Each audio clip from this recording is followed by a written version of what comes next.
ফিল্মে আমার 200-250-এর উপর গান আছে এবং ফিল্মে আমার ন্যাশনাল অ্যাওয়ার্ড আছে। তুমি যদি এখন বলো যে এটা কি এনাফ আপনার জন্য, ফিল্মের গানে তুমি যদি ন্যাশনাল অ্যাওয়ার্ডের কথা বলো, আমার জন্য এনাফ। মানে আমি যদি কখন ন্যাশনাল অ্যাওয়ার্ড না পাই ফিল্মে, আমার আসলে আফসোস থাকবে না, কারণ আমার পাওয়ার কথা ছিল না। যে কয় লাখ টাকায় আপনি নেন, আমরা বলবো না, তার থেকে বাড়িয়ে দিয়েছিলেন। এটা আমাকে আগে বলবো না।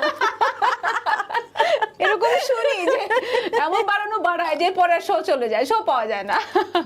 আমি একদম আমার যেটা প্রাপ্য আমি তার চেয়ে কম নেই। একটা পিচ্ছি, এতটুকু একটা পিচ্ছি, এখানে লিখছে আই লাভ আঁখি, হ্যাঁ, আবার হার্ট অ্যাকসেপ্ট, হ্যাঁ, কলম দিয়ে ব্ল্যাক কালারের কলম দিয়ে করে ও শার্ট খুলে দেয়। আমি স্ট্রেস হলে যেটা আগে খুব ভুল একটা কাজ করতাম, সেটা হচ্ছে আমি শপিং করতাম।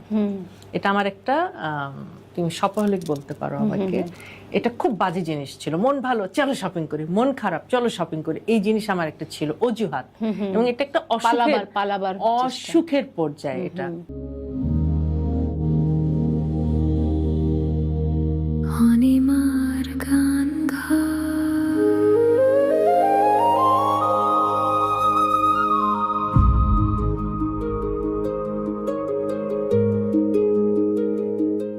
আচ্ছা, জাতীয় চলচ্চিত্র পুরস্কার বা যে বড় বড় অ্যাওয়ার্ড যেগুলো, এগুলো, এই অ্যাচিভমেন্ট গুলো পাওয়ার পরে কি শিল্পী জীবনের শিল্পীদের ক্ষুধা মরে যায় যে আপনার একবার চলচ্চিত্র পুরস্কার পাওয়া হয়ে গেছে, আচ্ছা না হলে চলবে, বা এরকম কিছু একটা? সেটা হয় না, কিন্তু যারা আমার মতো, আমার অবস্থান থেকে আমি বলি, অন্যদেরটা আমি জানি না সত্যি, যেহেতু আমার সব চটুল গানই বিখ্যাত হয়েছে, চটুল গানের জন্যই ডাকা হয়, তো আমার কাছে ওই গানটা ছিল একটা, আমি বলি চটুল না হয় যে মঞ্চে আপনি অনেক ব্যস্ত।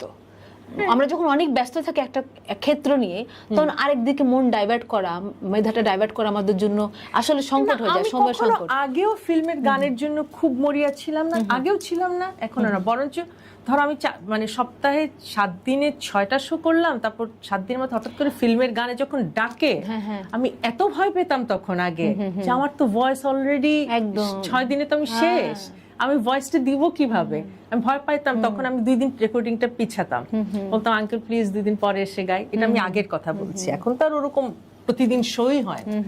তো আমার কথা হচ্ছে যে আমার জায়গাটা মঞ্চ, আমার জায়গাটা ছিল অ্যালবাম, এবং এটাতে যতটুকু হয়েছে আমি মোর দেন হ্যাপি। এবং ফিল্মে আমার 200-250-এর উপর গান আছে এবং ফিল্মে আমার ন্যাশনাল অ্যাওয়ার্ড আছে। তুমি যদি এখন বলো যে এটা কি এনাফ আপনার জন্য, ফিল্মের গানে তুমি যদি ন্যাশনাল অ্যাওয়ার্ডের কথা বলো, আমার জন্য এনাফ। মানে আমি যদি কখন ন্যাশনাল অ্যাওয়ার্ড না পাই ফিল্মে, আমার আসলে আফসোস থাকবে না, কারণ আমার পাওয়ার কথা ছিল না। এই গানটা আমার জন্য একটা উপহার স্বরূপ, আশীর্বাদ বলো, উপহার বলো, যেটাই বলো, এটা আমার, এবং আমার ভাগ্যে অবশ্যই ছিল। একদম এটাকে অস্বীকার করার কিচ্ছু নেই, এটা আমার ভাগ্যে ছিল, এবং আমি সত্যি গানটার জন্য কষ্ট করেছি। আন্টি বলেছিল তুমি 2 মাস শো করতে পারবা না, আমি 1 মাস শো করি না, বাকি 1 মাস লুকিয়ে শো করেছি। একটা কমন প্রশ্ন করি আমি, সব শিল্পীদের করি। শিল্পীরা সাধারণত এরকম বড় বড় অ্যাওয়ার্ড পাওয়ার পরে যে রেমুনারেশনটা পায়, তার থেকে ঘাট করে রেমুনারেশন বাড়িয়ে দেয়। সেক্ষেত্রে আঁখি আলমগীরকে জাতীয় চলচ্চিত্র পুরস্কার পাওয়ার রেমুনারেশন যে কয় লাখ টাকায় আপনি নেন, আমরা বলবো না, তার থেকে বাড়িয়ে দিয়েছিলেন। এটা আমাকে আগে বলবো না। এরকম শুনি যে এমন বাড়ানো বাড়ায় যে পরে শো চলে যায়, শো পাওয়া যায় না। আমি একদম আমার যেটা প্রাপ্য আমি তার চেয়ে কম নেই, কারণ মনে হয় যে এখন একটা দায়িত্ব পড়ে গেছে। না, আমি আমার কাছে মনে হয় যে সবাই সবসময় সবকিছু এফোর্ড করতে পারে না, আর যেটা আমার প্রাপ্য সেটা তো আমি পাই। যদি কেউ সেখানে 19-20 হয়, আমি করে দেই কাজটা, বিকজ এটাই আমার জন্য সবকিছু না, মানে এখানে শুধু অর্থটাই সব না। একদম।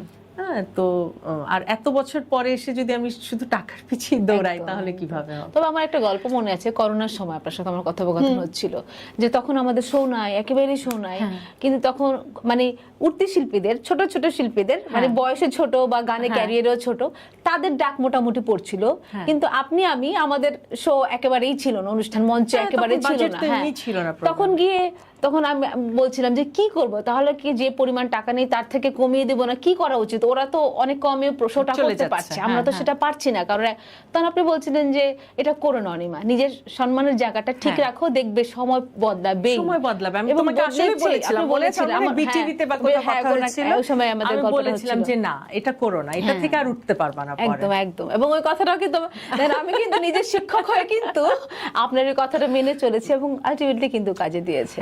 তার মানে অভিজ্ঞতায় যারা বড় তাদের কথা আমাদের শুনতে হবে। অনেক ধন্যবাদ। আচ্ছা, আপনার আমি যখনই ফেসবুকে কোনো ছবি দেখি তখন দেখি উপচে ভরা ভিড়, মঞ্চের সামনে সব পাগল প্রায় অডিয়েন্স। এই শোয়ের দু একটি মজার গল্প বা ফ্যানদের সাথে বা ফ্যান নিয়ে বা স্টেজ শো নিয়ে একটা গল্প যদি আমাদের সাথে শেয়ার করতেন। অনেক গল্প আছে, অনেক গল্প আছে, অনেক গল্প আছে জান, আর প্রত্যেকটা সত্যি কিছু না কিছু হয়। আর আমার মনে হয় আমরা শিল্পীরা খুব মানে মন প্রাণ খোলা মানুষ, তো আমরা কিন্তু সব পিক করি না, একদম সব সুন্দর জিনিস, কমেডি ফানি জিনিস কিন্তু আমরা পিক করতে থাকি। তো একবার মানে এরকম হয়েছে যে কোথায় ঢাকার বাড়ি শো করতে গিয়েছি, এতটুকু একটা ছেলে, এতটুকু বেশি হলে 10-12 বছর হবে, মানে ইয়াং ছেলে টেলে কিছু বললো, একটা প্রেমিকের মতো একটা অ্যাটিটিউড নিল, ঠিক আছে ভালো লাগে, হ্যাঁ, একটা পিচ্চি, এতটুকু একটা পিচ্চি, এখানে লিখছে আই লাভ আঁখি, হ্যাঁ, আবার হার্ট আঁকছে, কলম দিয়ে ব্ল্যাক কালারের কলম দিয়ে করে, ও শার্ট খুলে বেঁধে, আমার মনে হয় এরকম সব, ও তাই না, শার্ট খুলে বেঁধে দাঁড়াচ্ছে, কিন্তু এতটুক, মানে 12-14 না, কিন্তু 8-9 বলছে, আর কিউট একটা চেহারা, হ্যাঁ। আমার এত মায়া লাগছে ওর জন্য, আমাদের স্টেজটা অনেক উঁচু ছিল, মঞ্চটা, আমি ওদেরকে বলছি ওকে উঠাও স্টেজে, ওকে স্টেজে উঠাইছে, আমি ওকে জড়ায় ধরে আমি ছবিটা তুলছি, আর ছেলেটা আরো শার্ট খুলে, বাবা আমার মনে হয় এতদিন আরো একটু বড় হয়ে গেছে, এখন হয়তো সে লজ্জায় ওই ছবি ছিঁড়ে ফেলবে যে কি করছি পাগলামে।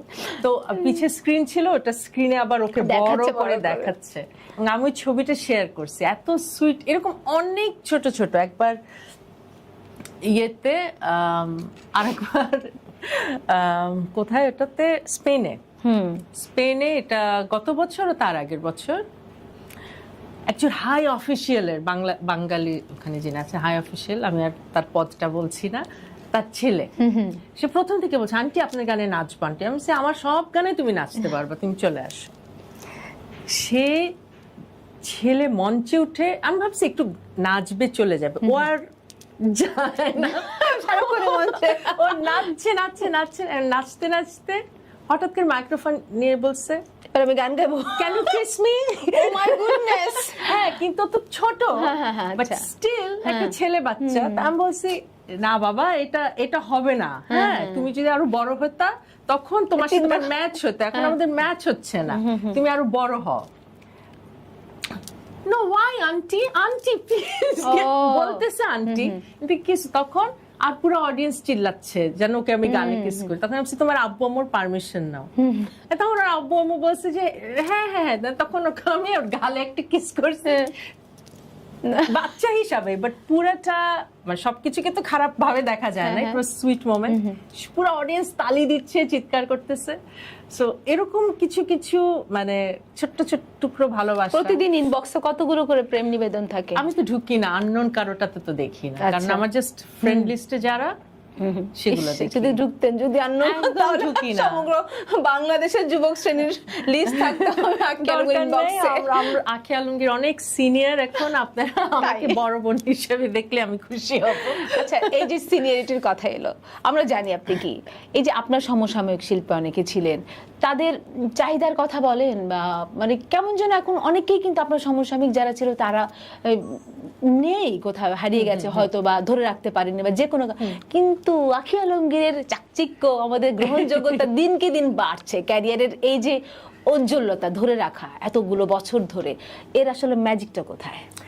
ম্যাজিকটা হচ্ছে তোমার ভিতরের যে ম্যাজিক, এটা কিন্তু বাইরের ম্যাজিক না, হ্যাঁ, এটা হচ্ছে ভিতর থেকে তোমাকে you have to feel young, you have to feel happy, তোমার হ্যাপিনেসটা কিন্তু খুব ইম্পর্টেন্ট, নট জাস্ট আমি age is just a number, no, age is not a number, age is problem Just তোমার a problem, একদম, কিন্তু একদম। তোমার যে ভিতরের যে পিস, শান্তি, তোমার এই শান্তিটা কি আনন্দ। আসলে মিউজিক নাকি নট কোথায়? অনলি মিউজিক, নো, কখনো শুধু মিউজিক তোমার শান্তি হতে পারে না। মিউজিক তোমার শান্তির উৎস, তুমি তোমার সুখের উৎস, তুমি পুরোটা তোমার হাতে। এই ম্যাজিকটা আমার আছে, এটা আমি মানে আপনি খুবই পজিটিভ। হ্যাঁ, আমি এটা আমার ভিতর নিয়ে নিয়েছি। আমি থ্রু মেডিটেশন বলো, থ্রু সেলফ, মানে নিজেকে নিজে যে শেখানো, নিজেকে নিজে আমি শিখেছি, নিজেকে নিজে আমি প্রতিনিয়ত করা, heal শেখাই। করা, হ্যাঁ, হ্যাঁ। আমি হিল করেছি। হিল তো আমি অনেক আগেই হয়েছে, আমাকে মানে এখন আর ভাঙা- ওসব আসলে আমাকে আর কাঁদানোর ভয় দেখিয়ে বাহ, কোনো লাভ নেই। হ্যাঁ, কিন্তু তোমাকে অনেক হ্যাপি থাকতে হবে। আর হ্যাপিনেস মানে হচ্ছে প্রতিদিন আমি নাচছি গাচ্ছি সেই হ্যাপিনেস না। ঘুম থেকে উঠে তোমার ভালো লাগতে হবে। তুমি যখন সকালের প্রথম কফিটা খাবা, তোমার ভালো লাগতে হবে, একটা সুন্দর দিন শুরু হবে আজকে। যদি দিন না হয় দুপুরে উঠো, একটা সুন্দর দুপুর শুরু হবে। মানে কোনো টেনশন রাখা চলবে না জীবনে। টেনশন আসবে, স্ট্রেস আসবে, আমারও স্ট্রেস হয়, বাট আমি কি করেন তখন? আমি স্ট্রেস হলে যেটা আগে খুব ভুল একটা কাজ করতাম, সেটা হচ্ছে আমি শপিং করতাম। এটা আমার একটা তুমি শপহলিক বলতে পারো আমাকে। এটা খুব বাজে জিনিস ছিল। মন ভালো, চলো শপিং করি, মন খারাপ, চলো শপিং করি, এই জিনিস আমার একটা ছিল অজুহাত। এবং এটা একটা পালাবার অসুখের পর্যায়ে এটা, মানে শপিং করে মন ভালো করা, শপিং করে। কিন্তু জিনিসটা ঘরে আসার সাথে সাথে দেখা যাচ্ছে ওটার প্রতি আমার আর ভালো লাগাটা, সেম ভালো লাগাটা যেটা দোকানে ছিল, কাজ করে না, ওটা আমি পড়ছিও না, হয়তো এরকমও হয়েছে অনেক সময়। আবার সেই মন খারাপ। তো দেখলাম যে আসলে বাহ্যিক কোনো জিনিস বা কোনো মানুষ, তার হাতে যদি তুমি তোমার সুখের চাবি দিয়ে দাও, তাহলে ওই তালা আর খুলবে না। তালাও তোমার থাকতে হবে, হ্যাঁ, চাবিও চাবিও তোমার একদম। থাকতে হবে। তোমার তালার মালিক তোমাকে, চাবি মালিক তোমাকে বাহ। হতে হবে। আমি এটা, এই চাবি আমার।